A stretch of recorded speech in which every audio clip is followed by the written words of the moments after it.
동일한 제목으로 두 번 설교를 합니다. 주님의 말씀을 따라 예수님처럼. 첫 번째 설교는 송구영신 예배 때 유진 멜이라는 선교사의 후예들을 통해서 가문이 하나님의 영광을 위하여 어떻게 믿음의 길을 이어나갔는지를 통하여 예수님처럼 살아가는 사람들의 흔적들은 이렇더라 하는 것을 살펴보았습니다. 오늘은 한 인물을 여러분들에게 소개하려고 합니다. 여러분들도 믿음의 길을 이어나가면서 원픽, 한숨에 꼽는 존경하는 성경적 인물이 있을 거라고 생각해 봅니다. 저에게도 수많은 인물들이 있지만 그 중에 한 사람을 꼽으라고 하면 주저하지 아니하고 꼽는 한 사람이 있습니다. 저의 인생의 원픽입니다. 그 사람은 결코 위대한 사람은 아니었습니다. 엄청난 사이즈의 사람도 아니었습니다. 그러나 그 한 사람으로 인해서 위대한 역사는 놀랍게 펼쳐지게 되었고 초대교회는 불같이 일어났으며 사도들로 하여금 멋진 사도들로서의 사명을 감당할 수 있도록 자기 자신을 온전히 불태웠던 사람이었습니다. 그 사람의 이름은 바나바입니다.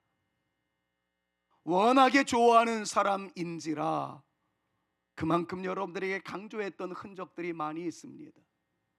바나바 그러면 나 다 알고 있어 라고 말씀하실 분들도 꽤나 계실 겁니다. 그럼에도 불구하고 제가 오늘 바나바에 대한 설교를 하는 용기를 강행했던 것은 우리의 삶은 지식이 아니라 행동하는 삶의 모습 속에서 아름다운 향기가 드러나고 열매를 맺기 까닭에 모든 것 내려놓고 바나바와 더불어 오늘 여행길에 올라가고자 하는 것이 설교의 주된 내용입니다. 사실 교회로 묘사를 한다면 바나바는 대형 교회 같은 사람은 아니었습니다. 목사로 놓고 본다면 상당한 영향력이 있는 거대한 사이즈의 목사님도 아니었습니다. 어떻게 보면 그저 우리 교회와 같고 능력 부족한 저 같은 사람 정도로 보이는 사람입니다. 그러나 실제로 그 사람의 면면을 검토해 보노라면 그는 우리 교회가 따라야 할 표상이고 제가 죽을 때까지 닮아가야 할 모델이라는 것을 숨길 수가 없습니다. 그에 대해서 한말로 요약을 하자면 이미 말씀드렸던 것처럼 위대한 사람도 아니고 탁월한 능력의 사람도 아니지만 이 사람으로 인해서 위대한 사람들이 줄을 잇게 되었고 초라하기 그지없었던 초대 예루살렘 교회는 이 사람으로 인하여 불같이 일어났습니다. 불같이 일어나게 만들었던 장본인은 예수님의 12 사도들이 아니었어요. 성도들 중에 그것도 앞장서서 불처럼 아름답게 태워졌던 존재 바나바라는 사람 때문에 예루살렘 교회의 위대함은 드러나게 되었던 것을 보게 됩니다. 바나바를 소개하기 위해서 걸출한 두 인물을 먼저 소개하는 것이 논리적 전개상 그리고 여러분들이 이해하기 쉽도록 하기 위한 아름다운 서술이라 여겨져서 두 사람부터 소개하려 합니다. 바울의 위대함을 여러분들 모두가 다 아시죠? 나중에 예수를 믿어 예수님을 전하는 사도가 되었을 뿐만 아니라 신약 성경의 27권 중에 무려 반 정도라고 이야기할 수 있는 13권의 서신을 성경화에 앞장서는 위대한 횃불로 쓰임받았던 바울, 바로 그 사람 말입니다. 그러나 예수를 믿기 시작한 그의 출발은 쉽지 않았던 것을 여러분들 잘 아실 겁니다. 바울에게 붙여진 하나의 타이틀이 있다면 왕따를 당했던 사람이라고 표현할 수 있을 겁니다. 사실 그럴 수밖에 없었던 것은 예수님의 사도들 중에서 그를 의심하지 않을 수 없었던 상황이 있었던 것을 여러분들 잘 아실 거예요. 예수님을 믿는 사람들을 그렇게나 드러내놓고 핍박하던 그 사람, 예수 믿는다는 사실 때문에 사형에 처하는데 검사의 역할을 감당하고 죽어가는 그리스도인들의 모습을 보며 비난의 웃음을 쏟아 부었던 그 사람이 나중에 예수님을 만나서 회개하고 예수님의 사람이 됐다 한들 그 사람의 존재의 양식을 그대로 쉽게 믿을 사도들은 아무도 없었을 겁니다. 그러나 바울은 진심으로 주님을 영접하였고 주님의 놀라운 역사에 자기도 쓰임받기를 소망했지만 아무도 믿어주지 아니하는 상황 속에서 예루살렘 교회에 올라가 당시의 총회장이라고 할 수 있는 베드로를 만나 아무리 설득을 시켜도 믿어주는 사람이 없었을 때 그때 등장한 사람이 바나바였습니다. 쉽게 얘기하면 이겁니다. 바울은 믿지 못해도 저는 믿을 수 있지 않겠습니까? 예루살렘 교회에서 제가 섬겼던 그 모습, 그리고 저의 진정성을 아시지 않습니까? 바나바가 베드로를 비롯하여 예수님의 12 사도들을 설득하기 시작합니다. 사도들은 이렇게 표현을 합니다. 고대문서를 보면 우리는 바울에 대해서는 의심의 여지가 그대로 있지만 바울을 추천하는 당신을 보고 신용 가치를 높이겠다. 바울에게 선교사의 라이센스를 주어서 그때부터 복음을 증거하는 사람이 되었던 존재가 바울이었고, 바울로 바울되게 하여 위대한 역사를 일구어 나갈 수 있도록 섬겼던 존재가 바나바였다는 것을 성경은 우리에게 가르쳐 줍니다. 그럼 마가라는 사람을 알고 계시나요? 그 사람은 바울이 선교 여행 그 1차 시기에 산전수전을 다 경험하고 난 이후에 2차 선교 여행 때는 주랭랑 쳤던 사람이었습니다. 제가 다쳤던 안탈리아에서 1차 선교 여행을 마무리합니다. 근데 여러분, 안탈리아가 정말 아름다운 지중해를 끼고 있는 멋진 항구 도시이지만 1차 선교 여행을 다녔었던 그의 행진은 관악산 꼭대기가 629고지로 제가 알고 있는데 바울이 다녔던 그 선교의 지역은 무려 1700m나 되어지는 고산 지역이었습니다.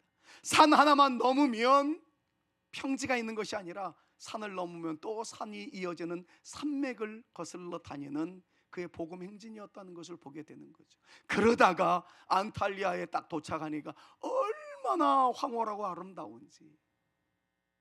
바울은 그 상황 속에서도 나는 또다시 2차 선교 여행을 진행한다 다짐했지만 마가는 너무 힘들어서 그때 주랭랑을 쳤었습니다. 2차 선교 여행을 계획하던 무렵 바울과 바나바가 누구를 데리고 갈 것인가 고민을 하다가 죄송합니다, 바울과 바나바가 성경 말씀을 보니까 심히 다투었다라고 이야기합니다. 바울이 고집을 부립니다. 마가라는 녀석은 중도에 하차해버린 존재니까 그 녀석은 안 된다. 바나바는 우리가 거두지 않으면 그가 만회할 수 있는 기회가 어디 있겠느냐, 그를 데리고 가자.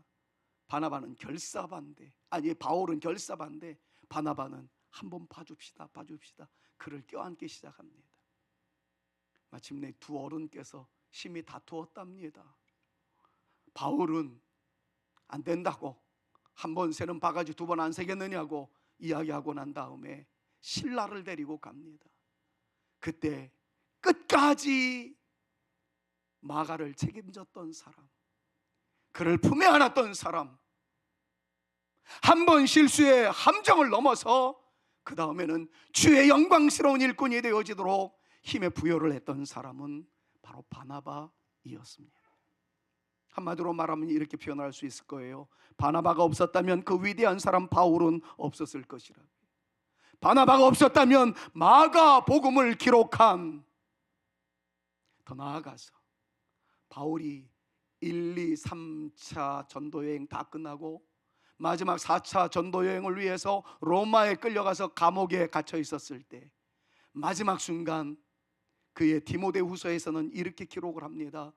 마가가 보고 싶다.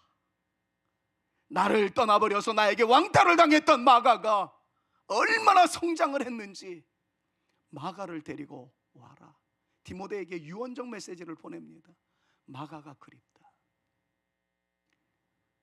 여러분, 도망가서 야단 맞았던 그 존재가 세월이 어느덧 지나가고 난 이후에는 그리움의 1등 순위가 되었다는 것을 의미하는 거죠. 위대한 사도 중에 사다라고 하는 베드로는 그의 서신을 보니까 마가를 나에게 보내어 달라. 마가는 내 아들이다 라고 이야기할 정도로 마가는 엄청나게 위대한 존재가 되었습니다. 결론적 고찰 하나는 딱 하나입니다. 위대한 사람 마가는 바나바 없이는 불가능했다 하는 것이었습니다. 자, 그렇다면 오늘의 주인공 바나바를 빨리 정리해 봅시다. 그는 도대체 어떤 사람이었을까요?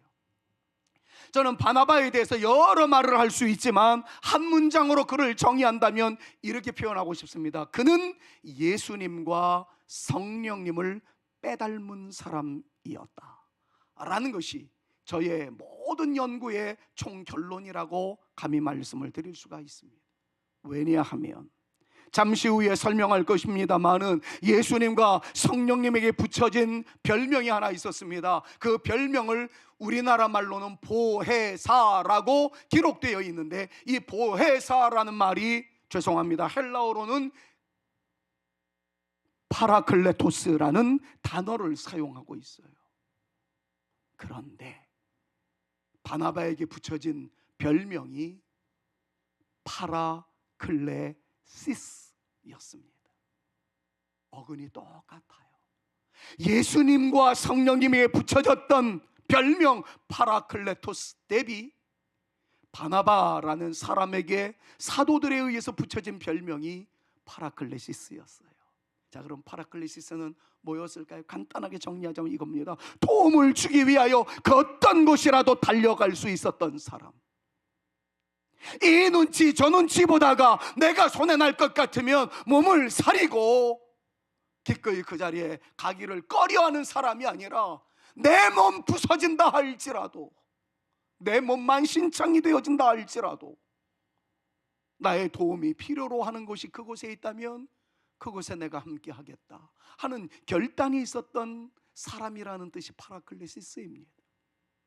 그 어떤 것이라도 희생하며 나눌 수 있었던 사람이라는 뜻이 파라클레시스예요. 사실 아십니까? 그의 위로와 그의 따뜻함과 그의 부드러움으로 많은 사람이 살아나서 이미 말씀드렸던 대로 초대교회라고 할 수 있는 예루살렘 교회가 이 한 사람 때문에 살아나기 시작합니다. 힘을 얻었습니다. 초대교회의 구제와 사랑의 손길 운동은 바나바의 헌신과 바나바가 드린 헌금으로부터 시작되었다는 것을 사도행전 4장이 우리에게 가르쳐주고 있어요. 저는 사도행전 4장 부분을 읽어 내려갈 때마다 어떤 함성이 들리는 듯 합니다. 그건 바나바의 함성이었어요. 오늘도 저의 귓가에는 이런 음성이 외쳐지는 듯 싶습니다. 바나바의 일성입니다. 내가 부자인 것은 이 때를 위함이로다. 이 일에 사용하라고 하나님이 물질을 나에게 주셨음이로다. 여러분, 성경에는 이 내용이 보이지 않습니다만 저는 사도행전 4장 부분을 읽어 내려갈 때마다 이런 음성이 들립니다. 그는 부자였던 것으로 추정됩니다. 예수 믿는다는 이유 때문에 박해를 받던 시절 많은 그리스도인들이 먹을 양식이 다 떨어졌습니다. 교회에 올라오는 주의 백성들을 보니까 가난하기 그지없습니다. 그 모습을 보자 하나님께서 나에게 재물을 주시고 부자로 살아가게 했던 이유는 이 때를 위함이 아니겠나 믿음으로 선포하면서 자기 모든 재산을 주님께 드립니다. 그때로부터 초대교회의 구제 열풍이 시작되었다는 것을 사도행전 4장과 5장은 우리에게 강조하고 있습니다. 바나바는 그랬던 사람이에요. 내 몸 불사르는데 내어준다 할지라도 내가 초계와 같이 사라지는 고통이 임한다 할지라도 나 때문에 누군가가 살아날 수 있다면, 회복될 수 있다면 그 자리가 나의 자리이기를 원하노라. 그럼 이것이 바나바의 모습이었고, 이 모습 때문에 저는 바나바를 일컬어 예수님과 성령님을 빼닮은 사람이라고 소개할 수밖에 없었던 것이에요. 자, 그렇다면 바나바는 도대체 누구를 닮았을까요? 어떻게 닮았을까요? 이것을 조금 더 구체적으로 묵상하도록 하기 위하여 저의 설교 중에 세 곳 말씀을 묵상해 보려고 합니다. 사랑하는 여러분, 오늘 만나는 삼위 하나님은 강하신 하나님, 엘로힘이신 하나님, 전쟁에 능하신 하나님, 기적으로 역사하시고 능력으로 길을 내시는 하나님, 그 하나님은 오늘은 제가 전하지 않으리옵니다. 물론 하나님은 그런 강하신 하나님이고 능하신 하나님이고, 그 하나님의 권세로 올 한 해 여러분들에게 갇혀 있었던 모든 장벽이 무너지고 벽들이 사라지며 시온의 대로가 열려질 수 있기를 우리 구주 예수 그리스도의 이름으로 축원합니다. 그러나 그 하나님 외에 또 다른 하나님을 오늘 만나고 싶다는 것이 저희 설교의 결론인 거예요. 사실 연초가 되어지면 저도 신바람 나는 설교로 한번 문을 열고 싶은 생각이 있었습니다. 넘사벽이라는 말이 있더라고요. 넘을 수 없는 4차원의 벽, 이렇게 표현을 하죠. 리우데자네이루라는 브라질의 2대 도시에서 올림픽이 열렸을 때 어느 분야에서 너무 탁월한 1등의 소지자가 있다 보니까 2, 3등은 그 사람을 향해서 넘사벽이라고 표현을 하는 거예요. 아무리 우리가 기고 뛰고 날라봐야 저 사람은 넘을 수 없다. 그래서 결코 넘을 수 없는 벽으로서의 그런 존재라고 해서 그때부터 올림픽에서 넘사벽이라는 단어가 많이 회자되었다고 그래요. 역사를 살펴보니까.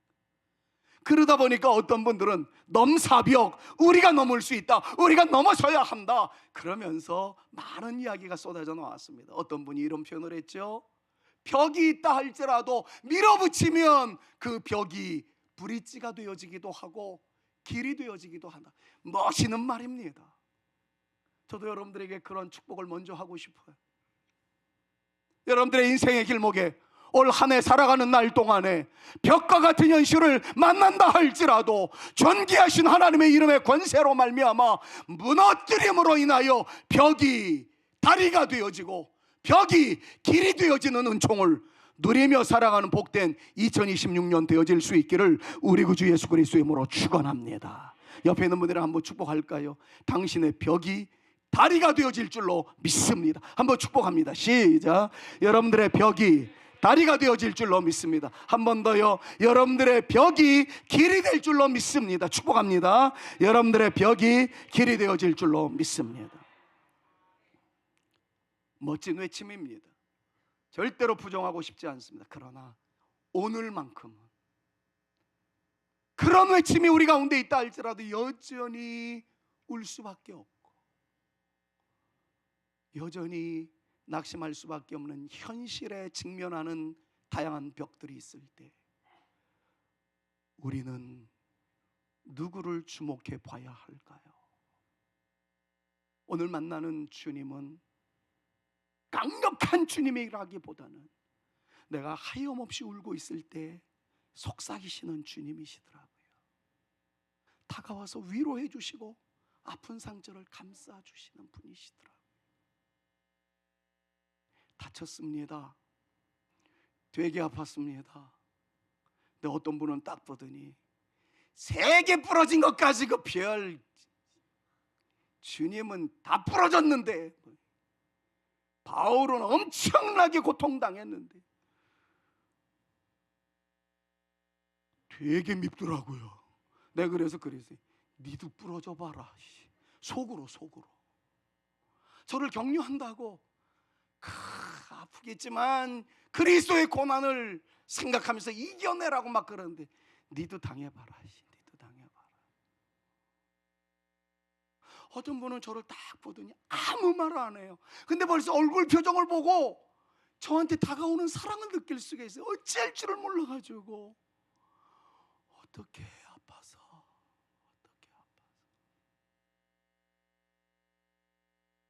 저를 손을 이렇게 대주는데 그 손길이 주님 손길 같더라고요.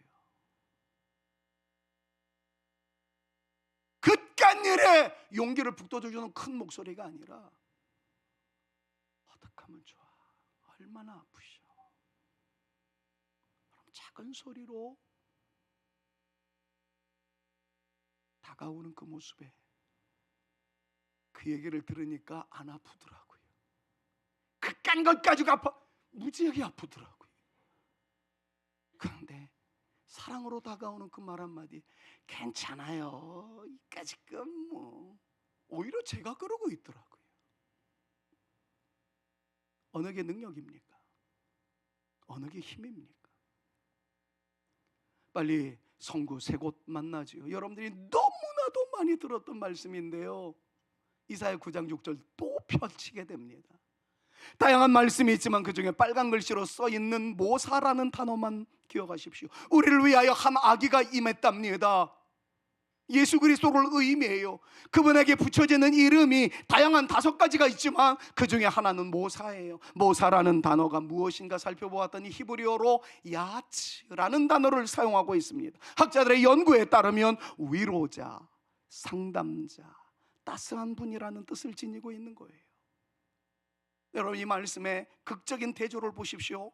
하나님은 엘로힘, 전능하신 하나님, 본문에서도 그렇게 말씀하고 있죠. 정치권을 메고 계신 분, 놀라우신 분, 전능하신 하나님, 영존하신 아버지, 평강의 왕, 악에 대해서는 짓밟아 버리시는 분, 전쟁에 있어서는 능치 못한이 없는 승리의 주, 이런 식으로 묘사하고 있는데 그 중에 한 단어를 야츠라는 단어를 써요. 울고 있을 때 같이 울어주시는 분, 그깟 아픔 가지고 왜 그래? 그러는 게 아니라 얼마나 아프니 다가오시는 그분. 바나바는 바로 이분을 닮은 존재다, 이렇게 말씀을 드릴 수가 있는 거예요. 또 하나의 말씀 보시겠습니까? 시편 32편 8절 말씀을 보니까 나라는 존재가 등장을 하는데 여기서 말하는 나는 왕권을 가지고 있는 존재입니다. 그때 당시에는 신정정치로서 하나님의 놀라운 권세를 가지고 나라를 치리하던 한 왕의 이야기입니다.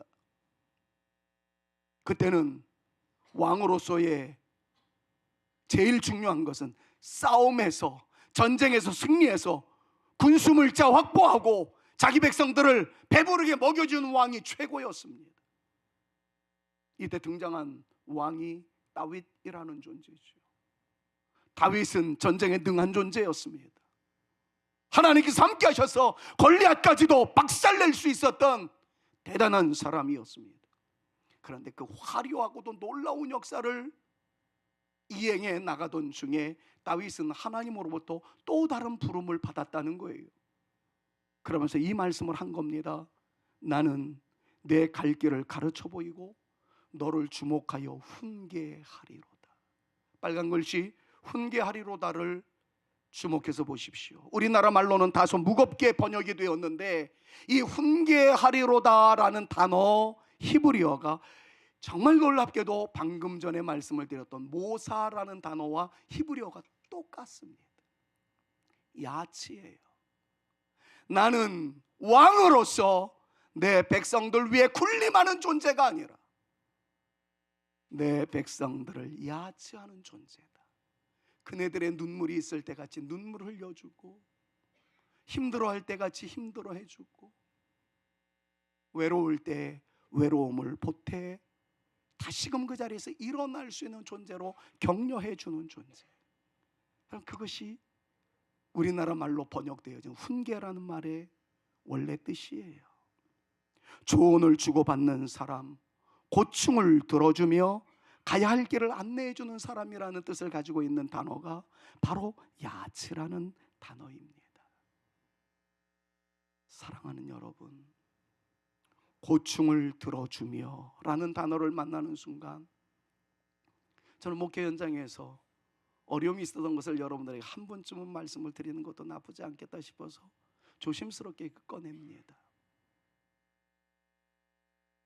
이 자리에 계신 분들은 들을 필요조차 없는 이야기인데 목사가 목회를 이어나가면서 정말 견디기 어려운 아픔은 그분을 위해서 참 많이 눈물을 흘렸는데, 그분의 자식을 위해서 아프다는 이유 때문에 병원에서 문고리를 잡고 처절하게 눈물을 흘려가며 온전한 자녀로 성장해 나가는 것을 보며 여러분들과 더불어 우리가 기뻐하던 사람이었었는데, 자기가 우리 교회에서 원하는 것을 얻지 못했다고 뒤도 돌아보지 않고 교회를 떠나는 사람들의 모습을 볼 때마다 얼마나 제 마음이 무너졌는지 몰라.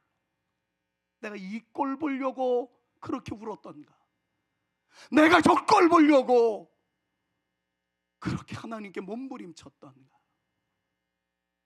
여러분들은 들을 필요조차 없으신 분들이죠. 그런 분들이 아니시니까. 근데 목회 행진에서 그런 일들이 있을 때마다 너무 아파요.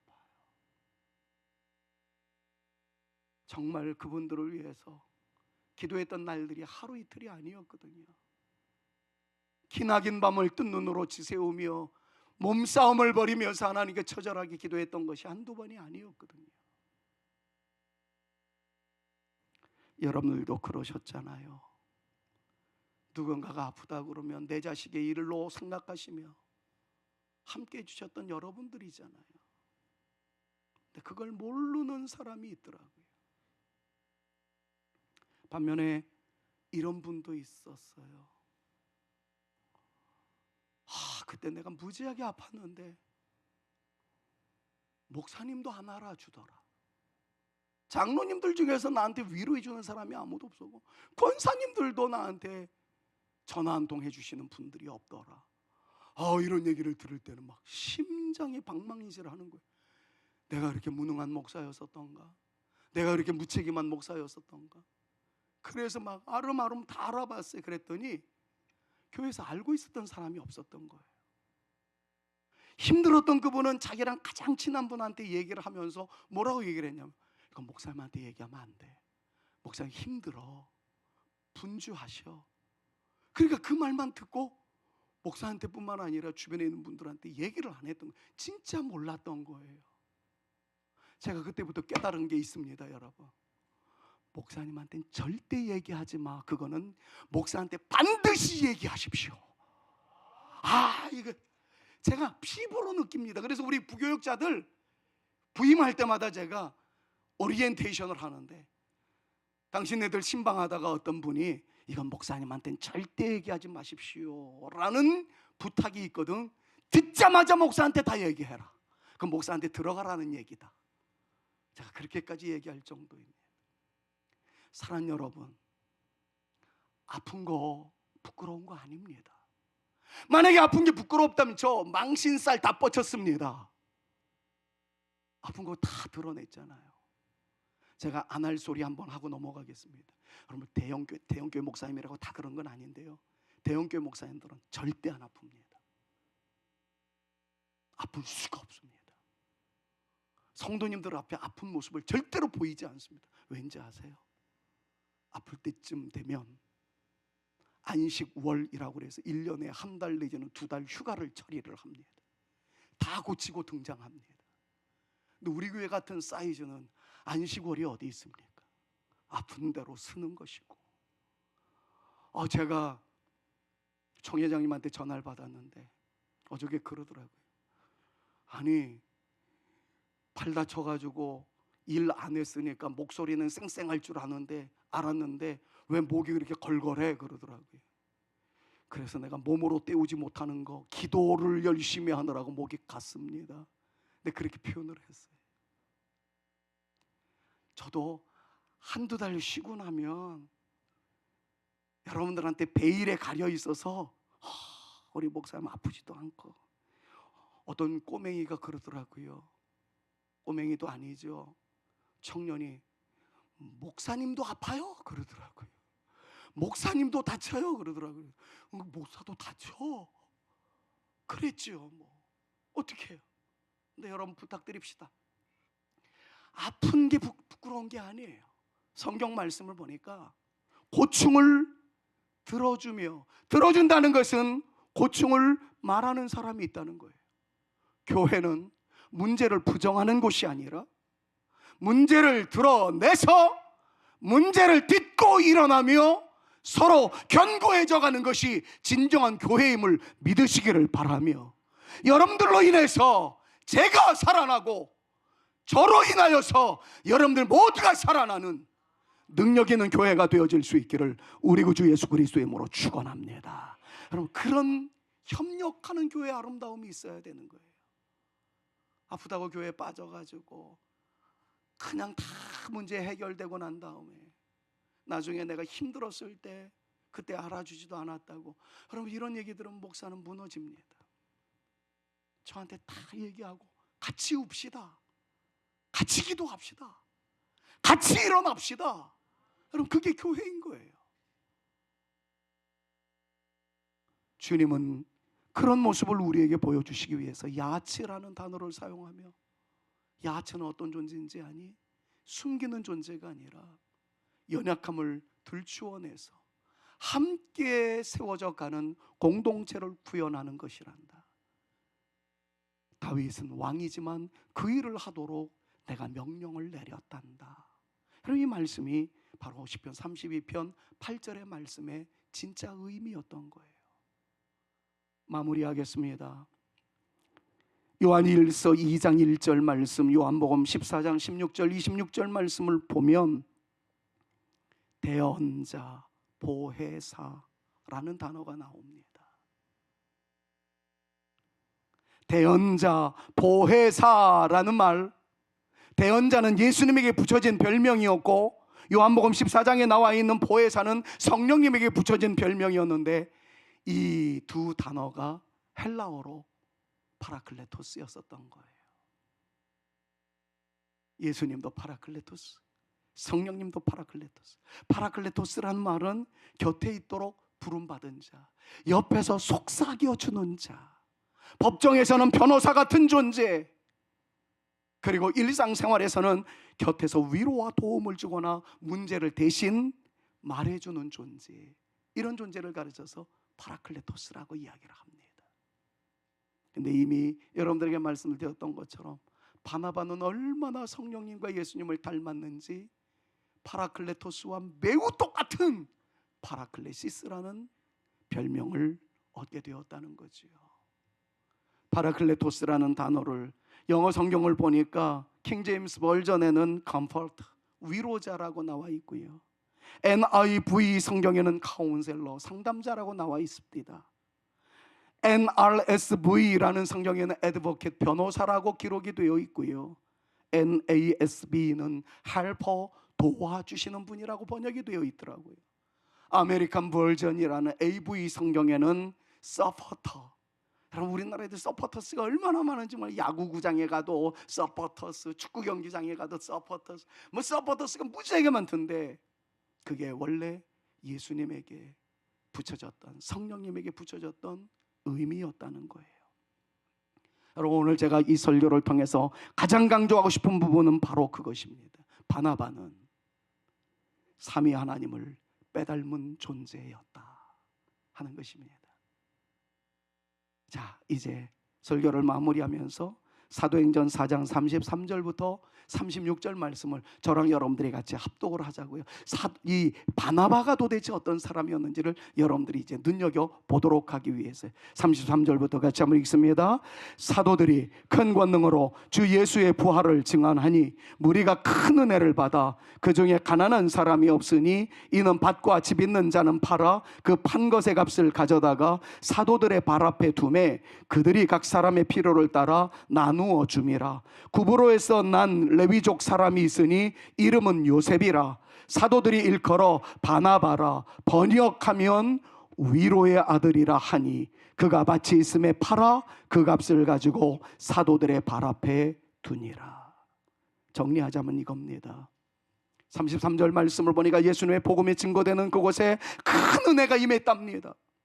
34절 말씀을 보니까 어려운 살림에 걱정하는 사람들이 많았지만 그곳에는 어려움이 없었답니다. 왜냐하면 나누는 사람들이 있었기 때문이라는 거죠. 35절과 36절 말씀을 보니까 그 나눔의 대표자 가운데 한 사람이 바나바였다는 거예요. 그래서 사도들은 그에게 별명을 붙이기를 성령님 보혜사를 빼닮은 사람, 예수님 대언자를 빼닮은 사람. 그래서 요셉이라 이름하던 그 사람에게 바나바, 파라클레시스라는 별명을 더하여 주었다는 겁니다. 얼마나 닮았으면, 얼마나 예수님의 향기가 묻어 있었으면, 얼마나 성령님의 흔적이 있었으면. 저는 사도행전 4장 부분을 읽을 때마다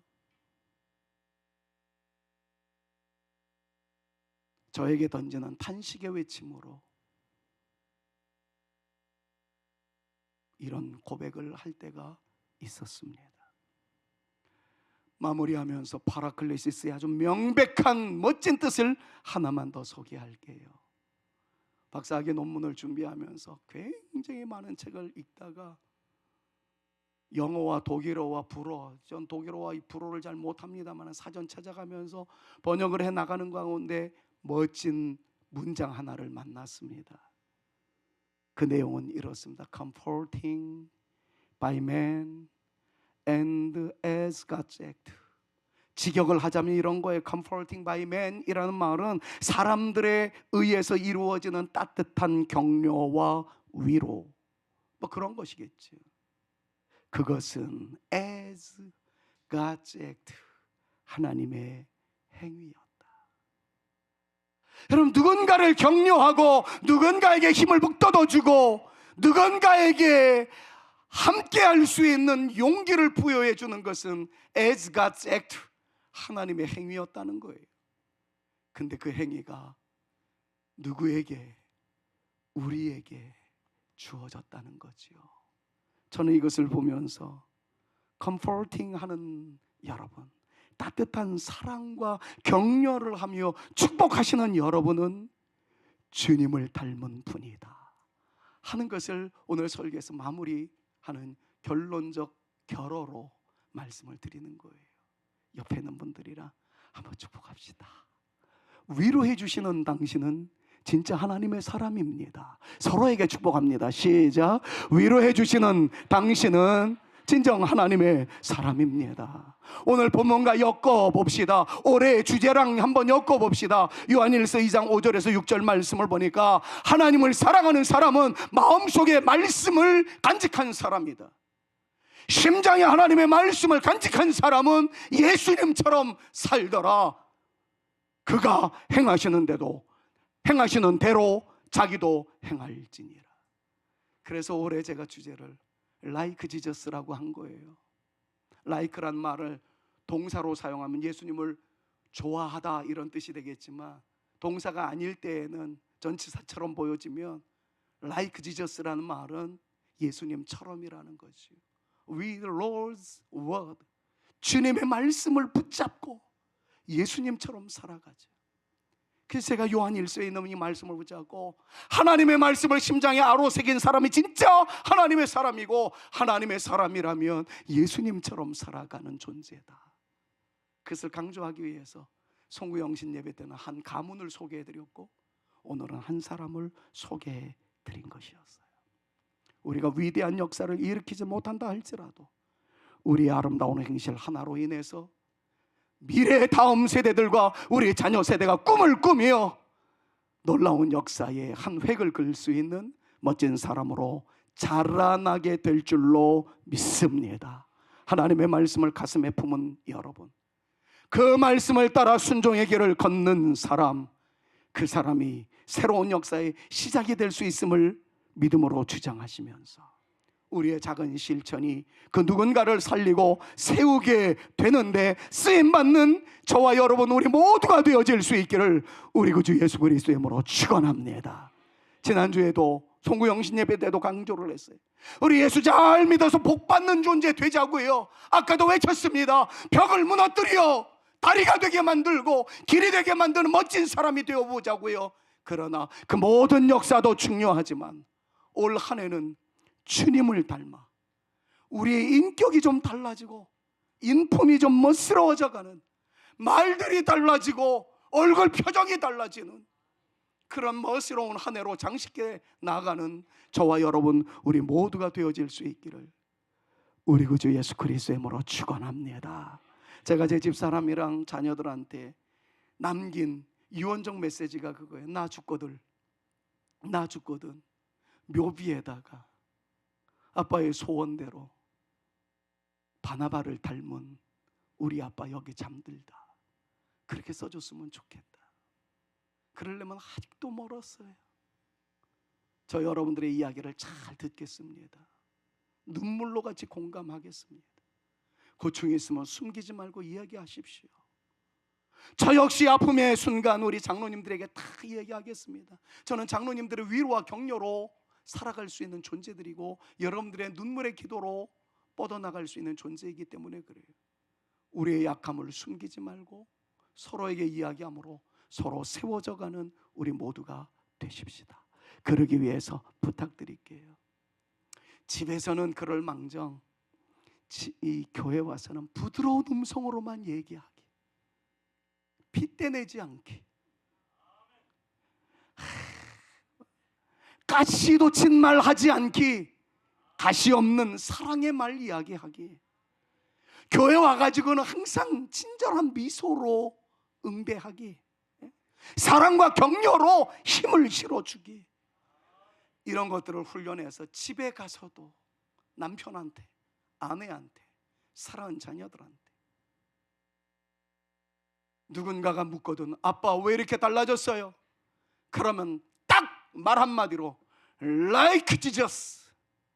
그럼 이것이 올 한 해 우리의 캐치프레이즈가 되어지고 이것을 드러내놓고 실천해 나가는 저와 여러분 우리 모두가 되실 수 있기를 우리 구주 예수 그리스도의 이름으로 축원합니다. 그래서 이 찬양으로 마무리하고 싶었어요. 주님의 발자취를 따라가리옵니다. 주일학교 찬송입니다. 근데 오늘 설교를 준비하고 난 다음에 이 찬송밖에 떠올려지지 않더라고요. 우리의 찬양이 되어지고 1년 동안 부르는 우리의 18번 곡조가 되어져서 한 해 동안 주님 닮아가는 저와 여러분들 되어질 수 있기를 간절히 소망하며 주의 발자취를 따름이 어찌 즐거운 일 아닌가. 마음의 밝은 하늘 열리고 밝은 빛이 비치죠. 주의 발자취를 따름이 어찌 행복한 일 아닌가. 마음의 악한 생각 사라져 밝은 마음 싹 튼 상절합니다. 주의 발자취를 따름이 어찌 든든한 일 아닌가. 마음의 두려움은 사라져 새로운 힘 솟는다. 발자취를 따라가자 기쁜 마음으로. 발자취를 따라가자 찬송하며 즐겁게.